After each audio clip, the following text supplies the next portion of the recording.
All right, and we are live on the internet, so it's official that we are starting. Welcome to the launch of the Intimacy Coordinator's Guidebook, Specialties for Stage and Screen, edited by Brooke M. Haney.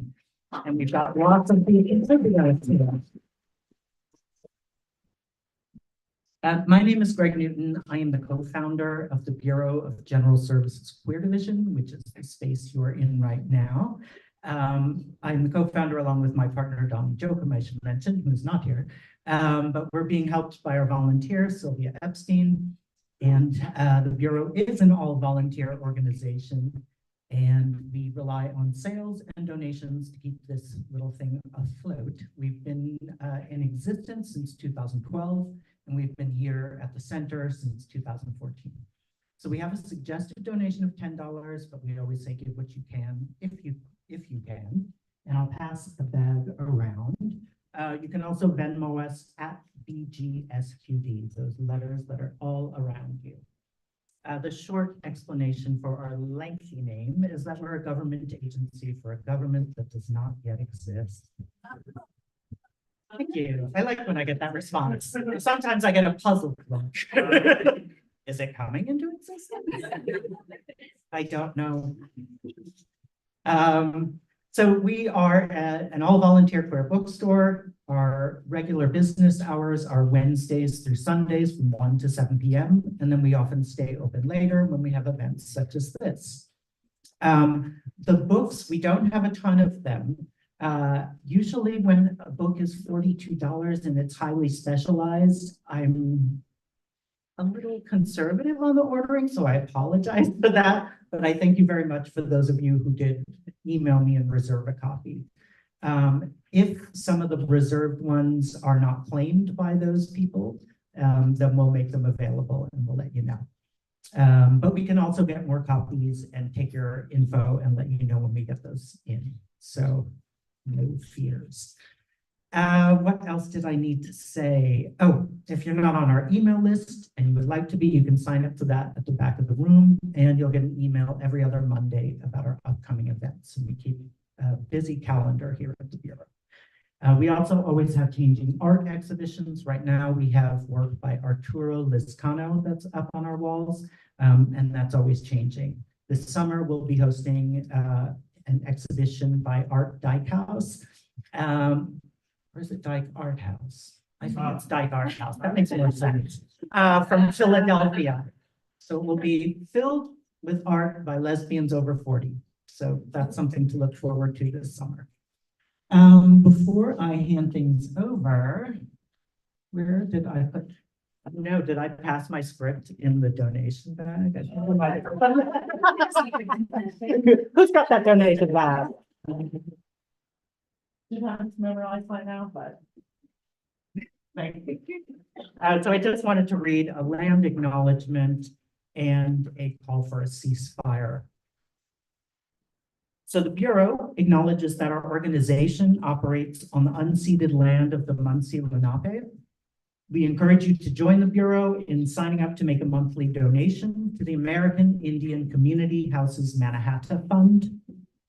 The Mannahatta Fund, according to its website, is an invitation to all settlers and non-native people who wish to acknowledge the legacy of theft and genocide that comprise the history of New York City and the United States. And you can find out more at mannahattafund.org.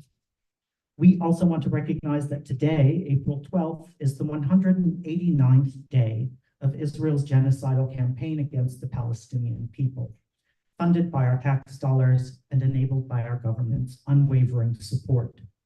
We hope you will join us in calling for an immediate, permanent ceasefire, an end to the siege, and an end to the occupation in order to stop the collective punishment of Palestinians and to ensure the swift delivery of much needed food, water, medicine, fuel, and humanitarian aid to the people of Gaza.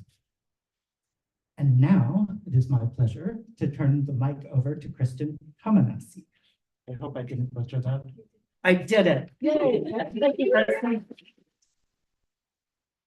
Thank you so much, everyone. Welcome to the, I'm going to look at my script for this. Welcome to the book release party for the Intimacy Coordinator's Guidebook, Specialties for Stage and Screen. Can we get a round of applause for Brooke Handy?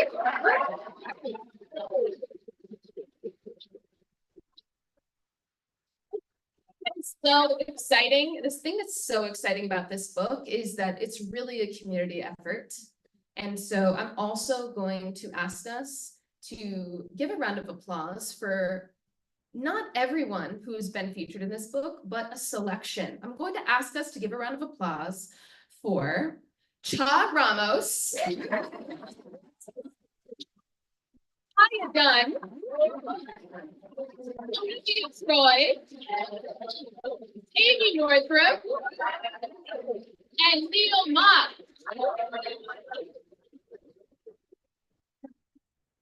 Before I get us started today, I just want to share that when I walked into this room, I was struck by the pink on the walls. And the reason why is because I just recently painted my living room this exact shade of pink. And so I feel like I'm in my living room right now, which is exactly where I want to be, celebrating a book release by one of my dear friends with dozens of my dear friends. So I want that to be the spirit with which we proceed tonight, okay? We are in a living room together. This is a small little space. This is my railroad apartment right here, y'all. I'm totally at home walking in a straight line back and forth. So, welcome everyone. We're going to hear from this incredible panel of folks about each of their specialties in the field, with a focus on queer intimacy, considering the space we are in today and its importance in the field. I'm going to read a section from the back of this newly minted book. This newly minted book, minted just 12 days ago. Today. Exactly, stop for that. I'm going to read the back. The Intimacy Coordinator's Guidebook, Specialties for Stage and Screen, explores the role of the intimacy choreographer with an in-depth look at specializations that exist within the profession. With contributions by over 30 industry professionals, this book aims to bring awareness to a wide range of needs a project may have and how intimacy professionals use their cultural competency specialists in practice to create the most compelling storytelling. In part one, the book addresses a scope of practice of an intimacy professional by discussing competency, finding your lens, and tangential fields in the industry like fight directors, mental health coordinators, and cultural competency specialists.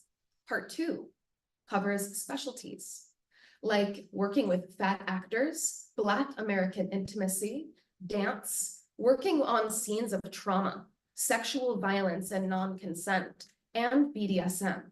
Between each chapter is a conversation with an actor, director, or producer on their experiences working with an intimacy coordinator. In part three, the book looks at what it means to be qualified and intimacy professionals' hopes for the future of the industry.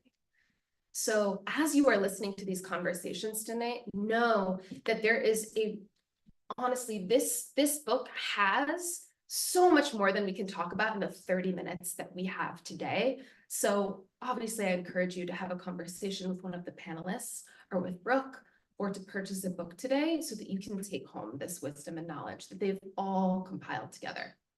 Right. So before we get into some questions with our panel, I'm going to invite up Brooke Haney, who is going to read an excerpt from their book.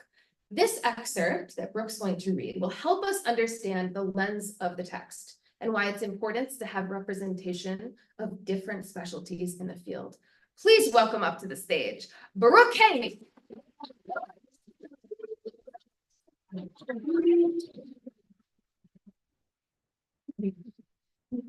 We're gonna all come up right now. Okay. Thanks, Kristen.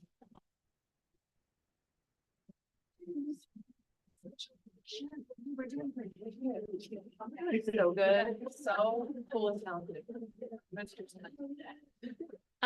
Thanks everyone for being here. Before I read, I was hoping that everyone that works as an intimacy choreographer or coordinator or director would stand up and wave a little. Probably these people that you saw stand up and wave might be mentioned in the book in places or should be.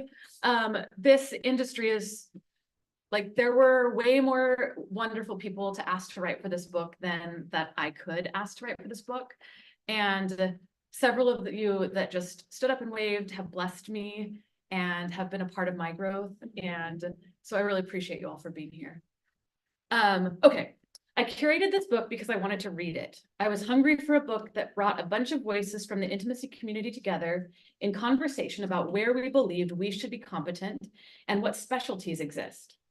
After all, no one would expect every stunt coordinator to be excellent and proficient at every skill. There are excellent riggers, folks that specialize in scenes in the water, or those who work a lot with fire. It seemed to me that a book addressing the scope of practice in the field of intimacy, as well as competencies and specialties, was needed.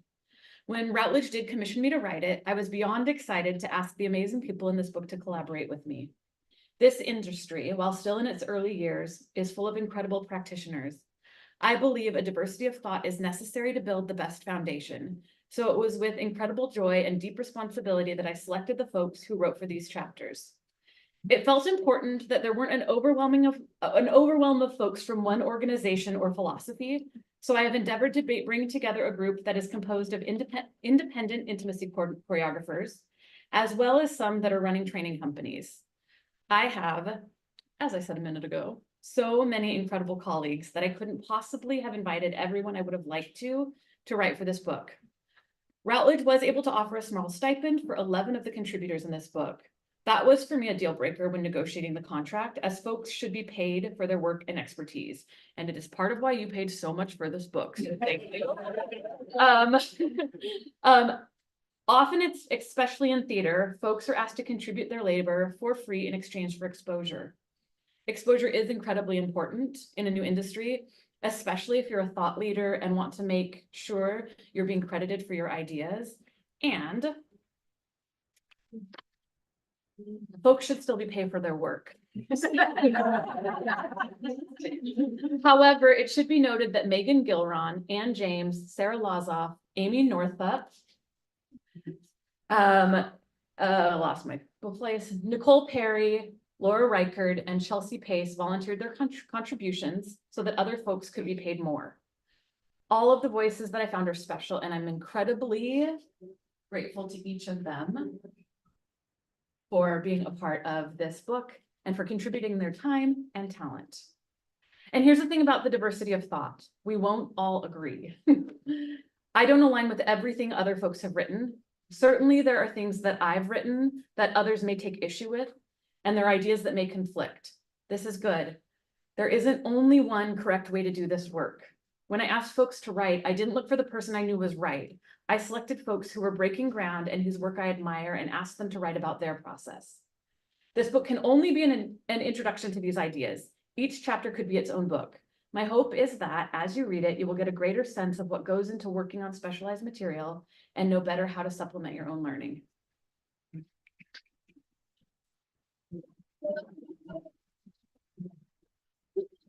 All right. So to get our experts here kicked off in a little bit of a panel discussion, first I'm going to share. We have a second mic. So Amy, could you take that mic off the stand? So I will ask questions and I'll can pass the mic. So here's a schedule for this evening. So right now, we're gonna have a short panel discussion until 7:45. From 7:45 to 8, we're gonna do a really fun thing and have Brooke sign some books. Oh, all of us. All of you. We're gonna do a little bit of a book signing. So if you want to buy a book tonight, if you already have one reserved, if you already have one, we're gonna give space for these people to stay up here, have a conversation with them and get your book signed.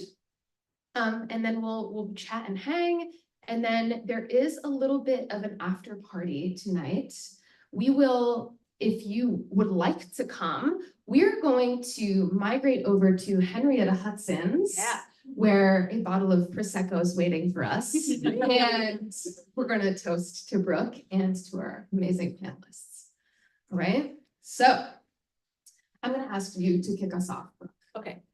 I wonder if you can tell us a little bit about your process for putting this book together and maybe introduce us to your contributors, okay, and how their contributing chapters function together. So, oh, great. First, I forgot to say thank you to Kristen for planning the party and this panel. And my partner, Katie, who also wrote for this book, she wrote the chapter on working with bad actors with me, and also planned this whole event. I have very few times in my life, I love to plan things, but I have very few times in my life had someone plan something for me. And it was such an amazing gift. To really just be able to show up and enjoy all of this and enjoy all of you. So thank you and thank you. And my friend Annie Paul also planned it. And made the chocolate, big surprise. Annie also helped with a little bit of the editing. So, you know, the chapters that don't have typos, probably Annie helped with. Okay, so so many amazing people on this panel. This is Leo Mock. Leo and I worked, yeah, Leo and I worked together on a film called Birder with Rob Aronowitz, who was our stunt coordinator, Nate Dushku back here, wave Nate, who was the director, Amnon Laurie over here, who was the writer. Both Nate and Ami are interviewed in the book. You'll want to read that interview, it's good. And I asked Leo to write for the book because Leo and I both wrote in the chapter on queer stuff and queer stuff. And I really believe that identity is important to specialties. It's not the only thing. You need expertise also. But the queer experience is so vast that I wanted there to be multiple voices telling us how we should be staging queer intimacy. And so Leo, along with Raja Benz, who couldn't make it tonight, wrote the T for T section in the queer chapter. Olivia Troy, also known as Troy, is literally the BDSM specialist in my opinion. Like I was nervous to call Olivia and ask her to write. And then she said yes, and you will love it. You'll be so glad that she did. We have more information later on Olivia, but on Troy, sorry. Yeah, so great. Shaw and I go way back to a production of Danny and the Deep Blue Sea that Shaw starred in and did the fight for, and I did the intimacy. And we had this like really awesome kind of connection, and we've been friends ever since. And so when I thought about who should write on violence, I was like, it's gotta be Cha. Cha also just did the fight direction for Water for Elephants on Broadway. And then Cha did an amazing thing and was like, I feel the spirit of this book. I'm gonna ask several other people to do this with me. So there's several people in the intimacy and violence chapter. Kaya Dunn, my dear friend, I've worked on with a number of projects. Kaya is the first person to teach on race and intimacy and choreography. So of course I was begging her to write for the book, and she graciously did, and her chapter is really awesome. And then Amy Northup, my dear friend. Amy and I have been friends for a little while. Amy helped me out actually when I was having a really tough time on a particular project. and helped me out and introduced me to my agent, Sarah Alexander of Alexander Creative. And when Amy and I were talking about the book, Amy has done a lot of advocacy around non-consenting sexual assault. And so we were talking about like what additionally needs to happen in scenes of that. And so I was like, how about you write the chapter? And she said, okay. So that's how everyone got involved. Oh, I keep this one. Right, this is Okay, so now I'm gonna ask for each of our contributing authors. You can go right in a line. Great. I'm gonna ask if you can tell us how you came to your specialty and how your identity or identities contributes to your work. Oh, no. How I came to my specialty is that I didn't see anyone else doing it. And a lot of trans actors, a lot of trans people in theater will have this experience of like, oh, someone has to answer the questions about trans stuff. I guess it's me because I'm the only one here. And I sort of got thrust into it and then found a way to make it fun, which was like learning about it and finding out ways to nerd out about it and like getting into the dramaturgy of transness and applying it to the stories. And so like what started as an act of what felt like necessity became this act of joy and resilience. What was the second question? How does your identity contribute to your work? You kind of answered both, but yeah.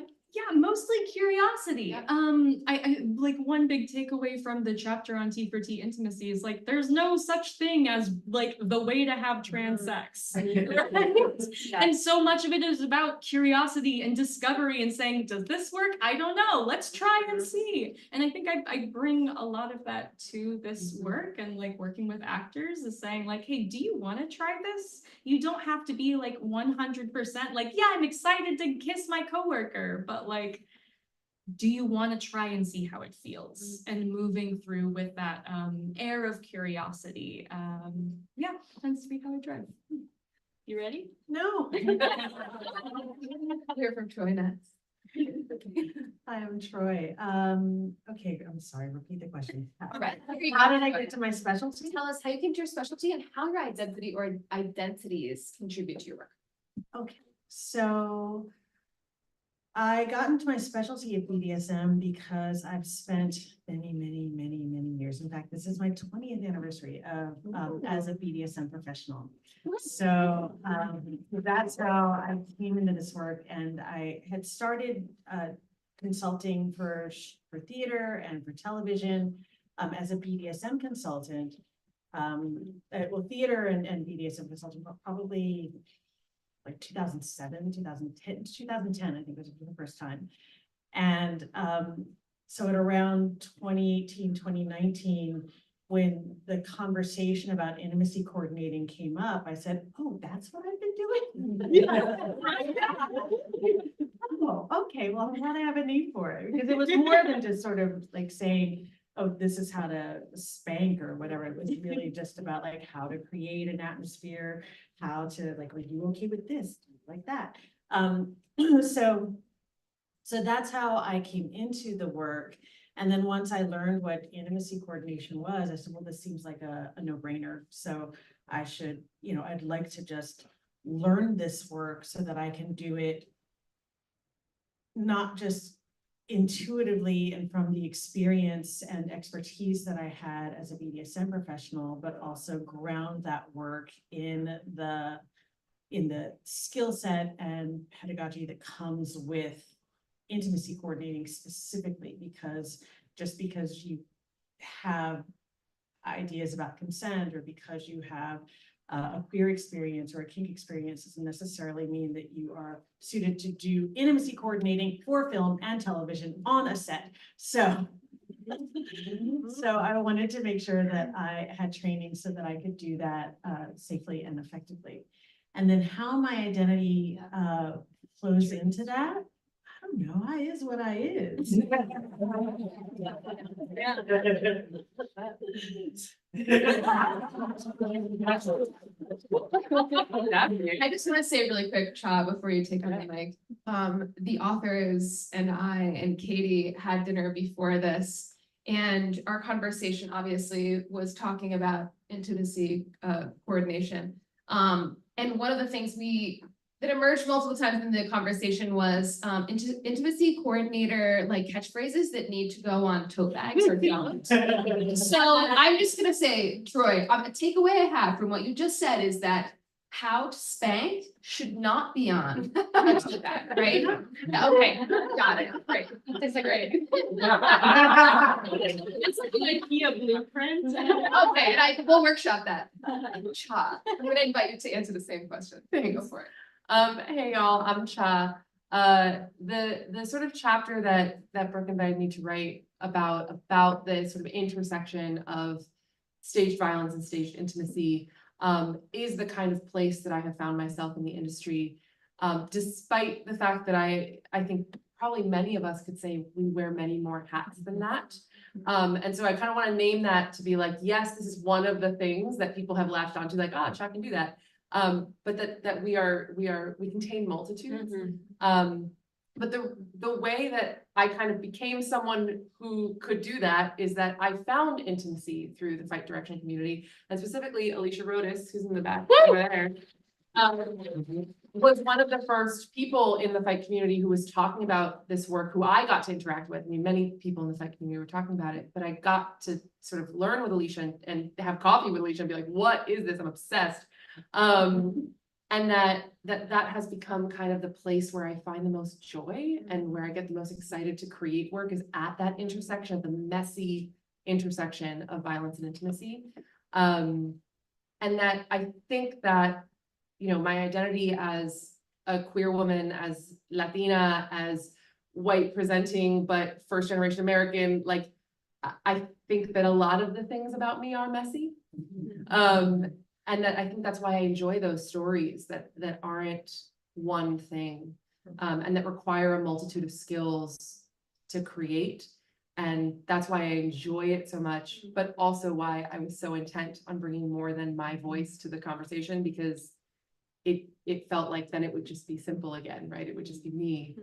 And I wanted more. So yeah, so that's me.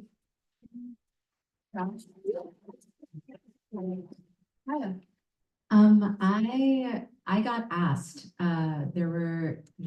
TIE was doing workshops, and I'd been doing conference presentations about putting consent in both like directing things that I was doing and also in the acting classroom.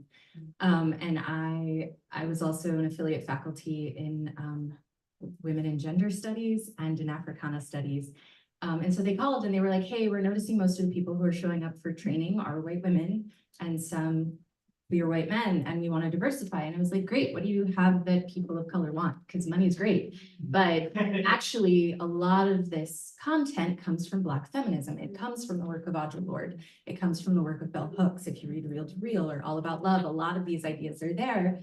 And much like the Me Too movement, the voices of particularly Black women, but also people of color, are being wiped out and erased. So are we talking about sexual tropes? Are we talking about how all of these things that we're calling stereotypes came from colonization? And they were like, great, beat that class.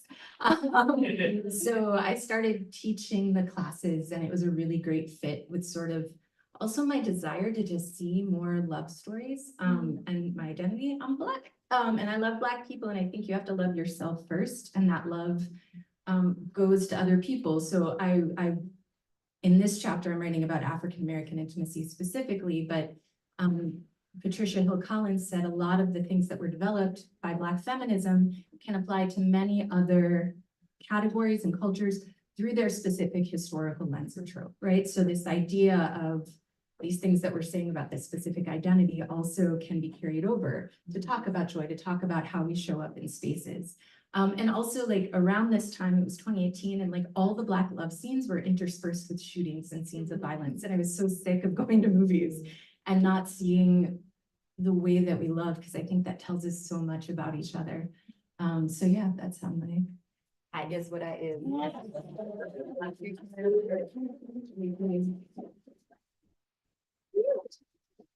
Hi, Can you repeat the question for me one more time? Here's a question for you, Amy. Thank you. How did you come to your specialty Right. and how do your identity or identities contribute to your work? Thank you. I wrote the chapter on sexual violence and scenes of non-consent. I came to that, and to intimacy coordinating in general. I sort of had parallel careers in my 20s of working as an actor and a director. Because I was an actor, I was also a bartender. So I worked with a company that I still work with for a very long time called Outsmart NYC. We do sexual violence prevention and consent education in nightlife.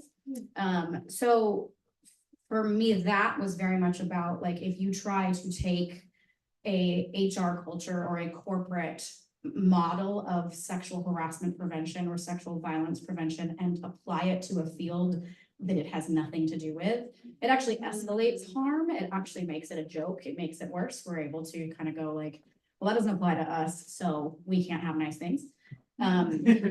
So we work with venues to really nitty-gritty get into like, what is the culture of the venue here? What does sexual violence prevention and consent education look like for your venue and your community?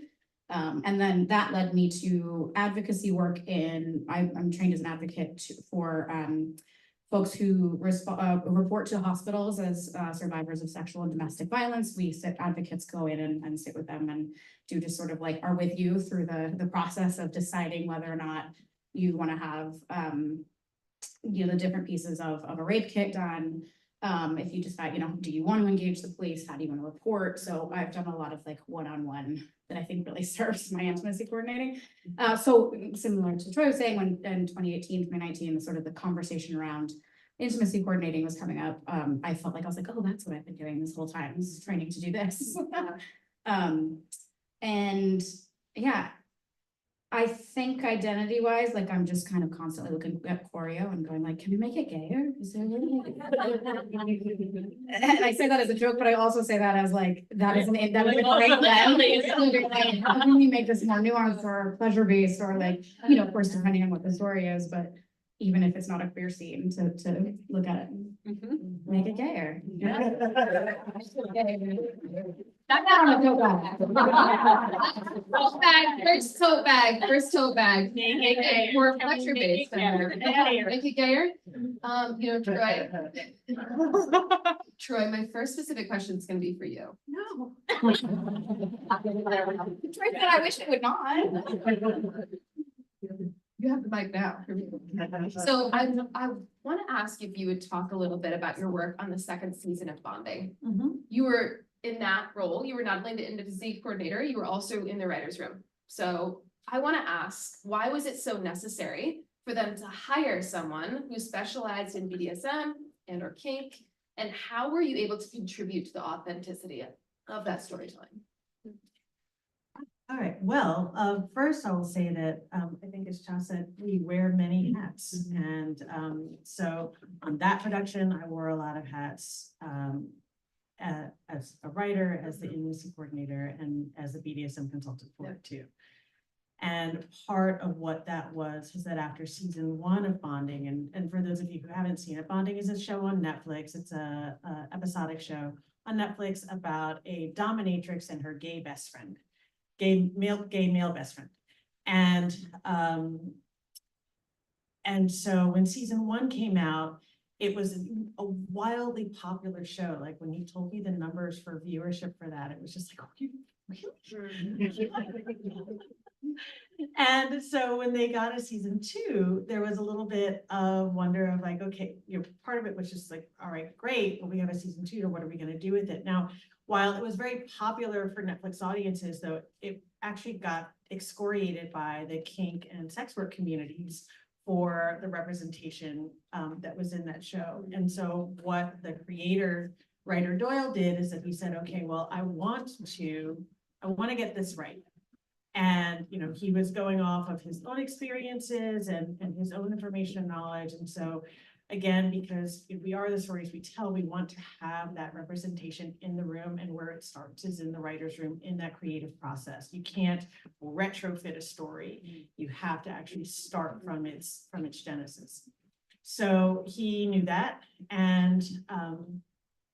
and found me. I had worked on Billions, which is a Showtime show, and had a lot of BDSM in it, and that's how he had gotten to me from that. And I remember when they invited me for the writer room, I said, okay, so you're just gonna have me like Billions, so I'm just gonna like sit in the corner and just go, no. He was just like, no, honey, I want you to actually, like, you're gonna write 2 episodes, you're gonna be in this. And which was incredible. And part of what also then, for me, what representation also means is that you bring the outside in. So I made a point of also, and I try to do this with a lot of the productions that I work on, as a BDSM consultant at least, is to like bring people from the actual kink communities onto the sets, so that there is authenticity, there is realism, there is informed performance. And then the other part. Yeah, I think you were, the second part of the question was, how are you able to contribute to the authenticity of the storytelling? Yeah, so yeah, all right, so that was it. So it was not, so it was basically the authenticity of the storytelling came from actually going into our communities and saying, hey, let's get real sex workers to come in and be background on these scenes. Let's have all of the gear and the props and whatever, like let's not have the props people go to the really crappy Amazon stores. Like, we will actually source this gear from working dungeons throughout the city. And we are, you know, the gear and the furniture from local artisans, from creators who are also from makers, from furniture makers that are in the community. And we are also going to have, you know, just tell these stories, because representation isn't valuable unless it's recognizable to the people who are being represented. So that's what we really tried to do. And, you know, and what was really beautiful about it was that when season 2 came out, the kink community, the sex work community, they were, I mean, we were tracking it at the time, and it's just like, okay, join me on Discord, because I'm gonna like hate watch this season 2 of Bonding. And I'm gonna text you. And then it was just silent. Everyone was like, actually. Yeah, like, gotcha. So that was really great. And it was a really proud moment for us. Unfortunately, we didn't get a season 3, so that says something else. But but it was an incredible experience. And I think that just, again, being able to, as, you know, just to bring this back around, like as an intimacy coordinator as well, to be able to work with both actors and people who were in the community, who were background support, and be able to create a common language of consent and informed performance for everyone. That was what was really beautiful to be able to have happen on the set and in the production as well. Thank you so much.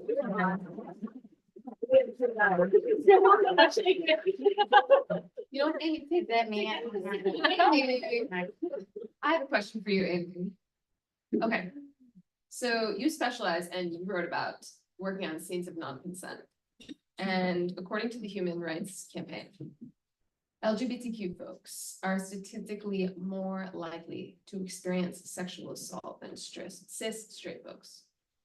So my question is for you, are there additional considerations that need to be made if working on a queer scene of non-consent? And Chai, you might think about this question as well. I think I have kind of 2 parts to this answer. Yeah. First of which is, our media has overrepresented survivors of sexual violence to be cis, straight, white, thin, young, well-educated middle-class women. So it's tricky because we need these stories more, and they also can't be trauma porn. And I think that's very important, that we are looking at the how and the why that we're telling these stories. I think step 1, and I write about this in the book. Oh, water down. Is that we are all clear on the context that it is a scene of non-consent or sexual violence. I have had experiences where I've come in and perhaps the director is like, oh, no, this isn't not consensual, and one of the actors is like, oh, yeah, it is. If you're looking to tell a story of consent here, we need to change some things. And bias makes it so that we are less likely to recognize sexual violence happening to Black bodies, happening to queer bodies, because we're not trained to think of them as potential survivors. So getting on the same page that is what we're doing, that is the story we're telling here. And the second thing I'll say in the like additional considerations is that I think it is very important that those of us who work as intimacy coordinators are very careful that we are coming in to work with a ton of training and a ton of awareness and a completely blank slate about what, one of the core values I brought from advocacy work is like, let the survivor lead, and that anyone who interfaces with isms or phobias these are not monolithic experiences, and they don't have monolithic healing paths, and that we don't know. And our job is not to do consent for other people or to do healing for other people, but to create more space around this person so that they have an easier access to reach out and do it for themselves and tell me what safety looks like for them in moving through this scene, and that I'm not coming in with an idea of, well, I can look at you and see that you are this, and this, so you're going to need this, and this, because that's about me being a savior. That's me not having done my work around the savior complex. And I think that I hope that people are really coming into this work having undone that, and coming in as a blank slate of like, I don't know, you tell me what this might be no big deal for you today. Cool. Cha, I wonder if you would chime in around the same question, thinking about violence. Yeah, I think something that came up in sort of the chapter that I contributed was a conversation between myself, Eli Lynn, Rachel Flesher, and Siobhan Richardson, who are all people who work at the intersection of intimacy and violence. And something that came up in that conversation was just this idea that choreography is such an essential tool to what we do, that we talk a lot about advocacy because advocacy and consent are the part that are kind of sort of universal and things that we can bring into every space that we're in and into our personal interactions. But that when you're in the room working on scenes that are non-consensual, especially if they veer into violent non-consent, is that choreography is a godsend, and that we can run things as choreo, right? And that we can create these guideposts, we can create these shapes that allow us and allow the actor really, right? The actors involved to actually not get emotionally involved for a minute, right? They don't need to be emotionally involved every time. And I think that's important when we're doing this work from a trauma-informed place, is to acknowledge that very likely queer communities, queer actors who we're working with very likely have their own history of sexual trauma, right? And that's not to then come in, like you're saying, Amy, with like guardrails and protections and like, I'm gonna take care of you, but instead to say, okay, that's the likelihood. So you don't have to go there every time. And in fact, you might not even have to go there on stage in front of an audience, because if we create strong enough choreography, it can be just acting, right? You don't have to go there at all. And so I think that that's part of what I feel is part of my advocacy is choreography, is creating those guideposts that actors can then feel like they can go as far as they want to go, and it's up to them. Thank you, John. Yeah. I have a question for you. Sure. I wonder if you can talk, speaking of identities, which is all we've been talking about tonight. I wonder if you can talk about the intersection of identities in the work that you do. For example, I'm thinking about your work on Black queer intimacy in Fireboy.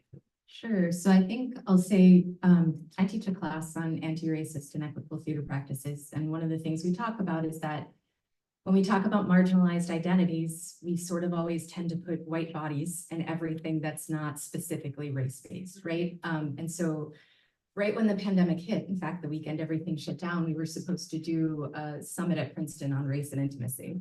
And in that space, to sort of recognize the Black feminist roots of a lot of this work, our trans person was an international Black queer woman. Our advocate for disability was a Black femme. Like, we really wanted to get people thinking about why in all of these other spaces are you centering whiteness, right? And so many of us come from a time where character breakdowns would come out, and it would be like the smart, pretty girl, the girl next door, the handsome boy, the Black kid, right? And you're like, that's not the, you know, and so for me, it was really important in something like Choir Boy that I have children, right? Like, these were children. And a lot of the times when I'd seen there's a scene, they called me and they're like, it's a punch and a kiss. And then they were like, well, the floor opens up and it's all wet and there's 8 other naked people on stage. And I was like, that's not a punch and kiss, but sure. And then they fight naked with in mostly white houses with all these 8 Black bodies. And so, like, thinking about care, knowing that we did it in Seattle and Denver. So knowing that queer youth were going to come in, Black youth were going to come in, youth of color in the queer community were going to come in, and like, how do we take care of that story? And we had incredible actors, but for me, it was important that it looked like a first kiss in high school, because something I think a lot of ICs have talked about is, like, we use older actors when we do these high school scenes, so they end up looking not realistic at all, and like very erotic and exotic, and like not like many people's high school sex experiences. So we put in fumbling, and we put in a lot of hesitation and joy, and it was beautiful, but it was also acknowledging that queer youth and Black boys get aged up. They don't get to be children, right? So what does it look like to take care of that story? The second time we did it with the consent of the actor, he was a bone cancer survivor.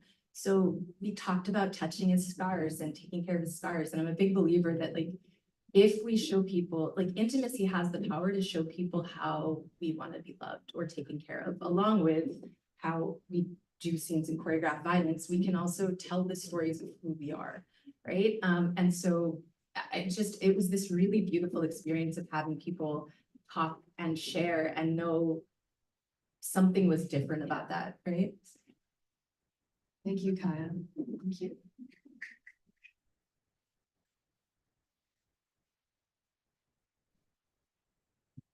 My last question is after this. So the roller rink up They're there all wrestling naked. with blocks. I'm a middle school teacher, so this is like, I don't even hear it. Other people acknowledge it. Right, okay, so Leo, this last question is for you before I bring it back to Brooke. I wonder if you could share a memorable experience or a success story you've had from working in your specialty as an intimacy professional. Yes. I'm not taking a long time. It may read that I'm taking a long time to think as like, oh, there weren't any, but like, I have a few and I know that time is of the essence, so I'm deciding which one. I worked on the production of 12th Night, where for a lot of trans and queer kids who get into Shakespeare, who were like, a pleasure to have an English class. 12th Night is one of the big ones. And I went in and everybody was really intent, like, okay, a lot of people like come to this play and like the queerness and the gender fuckery are like subtexts of the play, but we wanna lift it up. We want to make it the super text. We want to make it a choice. And so we ended up with this a story with a lot of beautiful intentions that was really messy to stage, the way they wanted to do it, because it involved like all of these transformations and like it ended in all the lovers being in the polycule and like, which is the ending we all want for 12th Night, right? And the way that they first wanted it to be staged was like, and everybody takes one another's hand and looks into each other's eyes and say, and take my hand, and take my hand, and take my hand. And I was like, this is not what a polycule is. Right, especially when we've got like, especially when we're telling a story of people like actively coming to terms with their gender identities and queerness. It's not just gonna be like, cool, we're in love now, and we're in love, and we're in love. And so there's the processing. It sounds like there's the Google calendar. So I was like, hey, can we add a question mark to every single movement? Every extension, every acceptance, every like even glance, can it just have a little like like we're not sure this is gonna work, but we really want it to. And that's how like and so that was like our penultimate finale. And then our real finale was this gorgeous drag show, like going through the audience, a disco ball drops down, it's a dance party. And so like it did end in this really magical, beautiful, like everything is possible, everything can happen. But I wanted to be really clear that in these stories of discovery, uncovery, recovery, it's messy and it's awkward and it's not gonna feel like perfect immediately. And I love that. That's one of my favorite things to see in choreography is like the fumbling, the tentativeness, the question marks. And I think that that's so quintessential to like, yeah, like those figuring yourself out moments that yeah, I think is like just a really gorgeous part of transness and queerness. Thank you very much, Liam. Thank you. So Brooke's going to get our final question of the night. So we've seen how queerness can intersect with all these other specialties. This book has 4 chapters on queerness. 4 chapters? 4 authors. 4 authors. Yeah, Sorry. like, it's funny because when I turned in my proposal for this book, you get feedback from anonymous like critique, and one of them said, "This book seems really queer, but maybe that's okay right now." So I would believe it that maybe there were 4 chapters. That's a tip. That's okay. Yeah, That's okay right now. That's okay right now. Second tip. 4 authors. There are 4 authors on Yeah. queerness. Can you explain? Can you talk about why? Well, I mean, I think probably if you're sitting here and listening to all these amazing people talk, it's like, thank goodness I asked other people to write this book. Like, I'm sitting here going like, oh yeah, and I wouldn't have thought to say it that way. Or like, right, and I didn't create that curriculum, you know? And so, I feel like when I came to queerness as a specialty, it was in part because I grew up straight. And I didn't come out until I was late in life. And I knew that that didn't automatically mean I had a queer lens. I had to do work. So I took a year, and every day for a year, I read something or listened to a podcast or watched something or something to increase my queer lens. And I'm trying very hard to do that with experiences that are very unlike mine. And that still doesn't mean that I'm the only one that should write this chapter. Right, which isn't to say when you read other chapters that I wrote that I thought I was the only one. I only had a certain amount of money that Routledge gave to pay people. But particularly with queerness, because it's my specialty and because I wrote this book because I wanted to read it, I wanted other people writing about it that I really thought were awesome and respected. And for example, I asked Kaya to write on Black American intimacy, knowing I wasn't really asking anyone else to write on race, and that's a shame. And hoping that Kaya's chapter, someone else could look at and go, oh, right, all these things I need to think about when I choreograph a scene in China or in South Korea or something like that. And I had the luxury with the queer chapter of having friends who were willing to write in little sections for less money, which is also a shame. Like, I shouldn't be paying my trans friends less money to write. But I had really generous friends, and I just thought, even though it's my specialty, more voices would be better. Yeah. Right, yeah. More voices would be better. Thank you. Yeah. Can we give a round of applause for our panelists?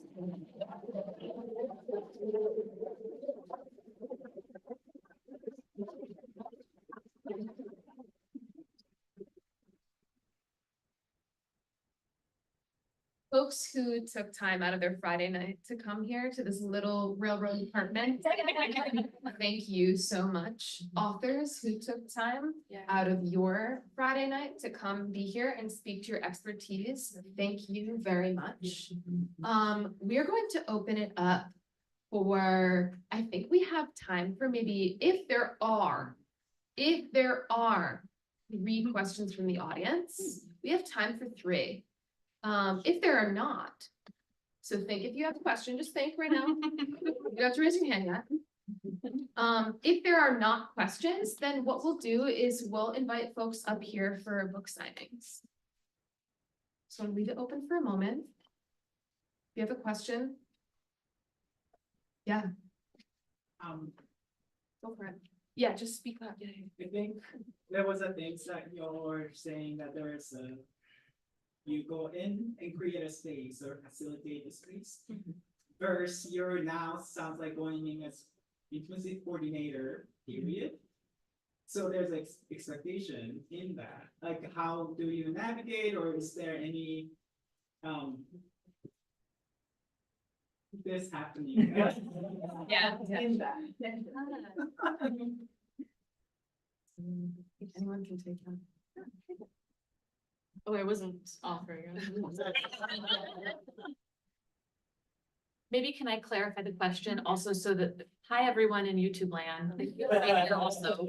I want to make sure I understand what you're asking. When you said we're recognizing that there's a space and we can't guarantee the safety, is that part of what you're asking? No, like, I think what I heard from all of you tonight is that you go in and you create, you don't know what you're gonna do, like, Right. really, you have training, but like, Right. you don't know what you're gonna do, and you really have to go with the flow. Yeah. Yeah. That sounds a little Yeah. different from choreographer, director, there's a Got it. lot No, I understand. Yeah. you can do, but Yeah, so the question is, we go in as intimacy coordinators, not knowing necessarily exactly what we're gonna do.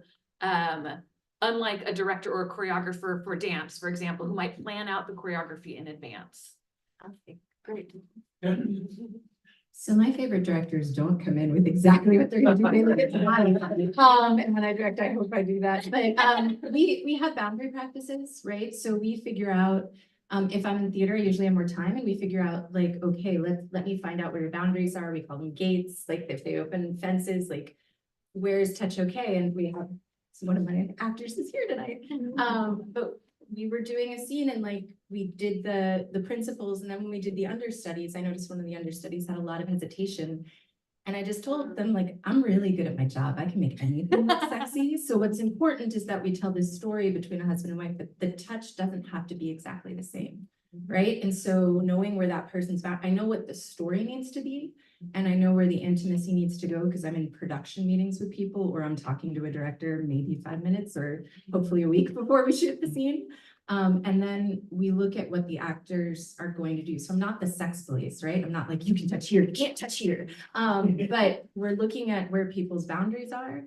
And then the same way I would look if I were directing a scene, you know, for a film or a show, where they want to go. And then we solidify things in choreography. So like, we don't want a 3-second kiss turning into a 12-second kiss. I use the example of Raisin in the Sun, right? Like sometimes when there's a black house for Raisin in the Sun, ask the guy on beneath his kiss gets really long, right? And that tells a different story. So that's where the choreography comes in, right? This becomes a 3-second move, or we desexualize the language, right? So I'm not going to say you're going to do that doggy style. I'm going to say we're going to position you in this way. We're going to use desexualized language about the chest or about the backside. We're going to move this back and forth, but I'm still taking it from the actors and what they want. So to me, it does actually feel very much like if I'm choreographing movement or dance, but just thinking about it in terms of like the movement of an intimate scene. I'll just add to that a little bit and say that often when I'm working as an intimacy coordinator and talking with my actors and talking with the director for that matter, that I like to use the phrase clear boundaries, no limits. Like, let's set a field with what the boundaries are. And then that way, as long as we stay inside those boundaries, we can go crazy. Yeah. And I find that that's really helpful to help to help creatives understand the difference and like to keep us from being the sex police. But to say like, we have the opportunity to go everywhere squirrel can go. Yeah. But we know the field that we're playing on. Is there maybe one more question from an audience member? Again, totally optional. Yeah. So the intimacy coordination as an official discipline, as far as I understand, is a fairly new one, right? As an official discipline, not as a practice. Shout out to Alicia Rodas. Yeah. So how would you say, its standing, its place within the industry is it, widely accepted and understood? Is it still sort of grudgingly tolerated? Is it somewhere else? It's tricky. All of the above, all of the above. Yeah, I think all those things are true, and like real shout out to Alicia Rodas. Alicia was the first intimacy coordinator on a TV set when she did the second season of The Deuce. And I started in theater and I came to film and TV partway in the pandemic because theater had shut down and I still needed to make money. And I consulted on a couple of films and I'd been on film as an actor. So I understood how sets worked and I took some classes. But a thing that happened for me, thanks to Alicia and Claire, who's here as well, and Nicole Callender and Denise Divya Johnson and Rachel Flesher, and a lot of these people that were doing it from the beginning, they were actually fighting the really hard fight. Yes. The part that was convincing people that we didn't just stand in a corner, that we weren't there just to say no. They were doing the work that made it so that by the time I came to TV and film, I was still answering the like, what is it you guys do? Question a lot. But I didn't have nearly so much pushback. So I really think it's important to recognize that it is sometimes still very hard. We definitely still have those moments, for sure. We were talking about some of them at dinner. And we now in intimacy, folks coming up right now are so indebted and blessed for the very hard work that some of the people in this room did, and some of the people not in this room.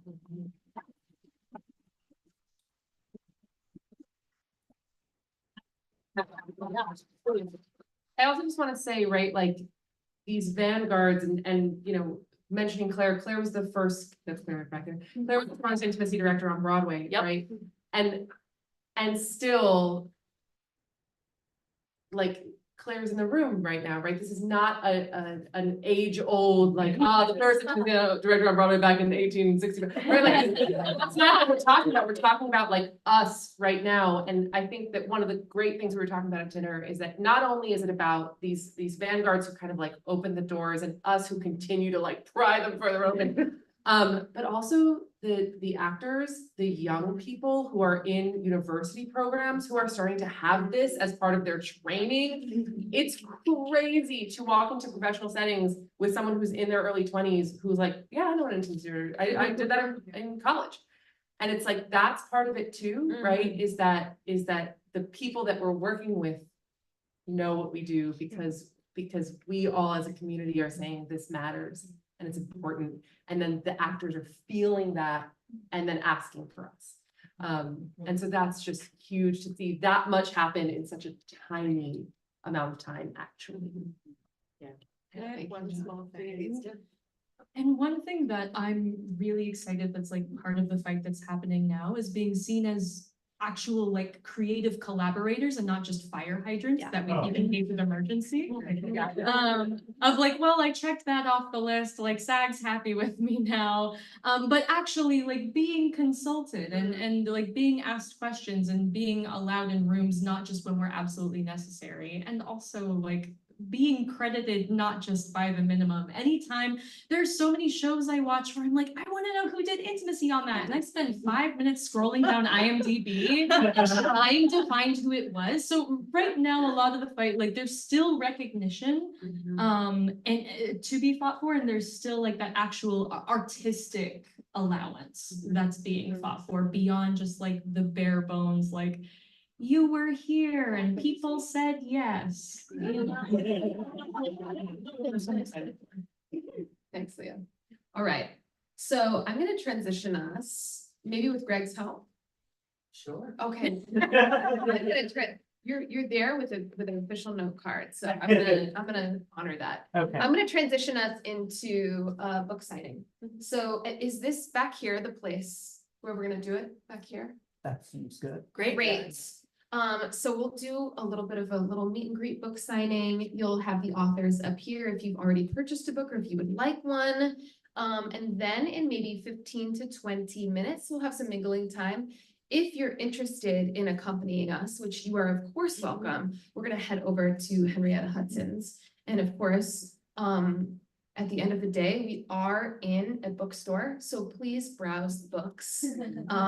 And so with that being said, I'm gonna give it over to Greg.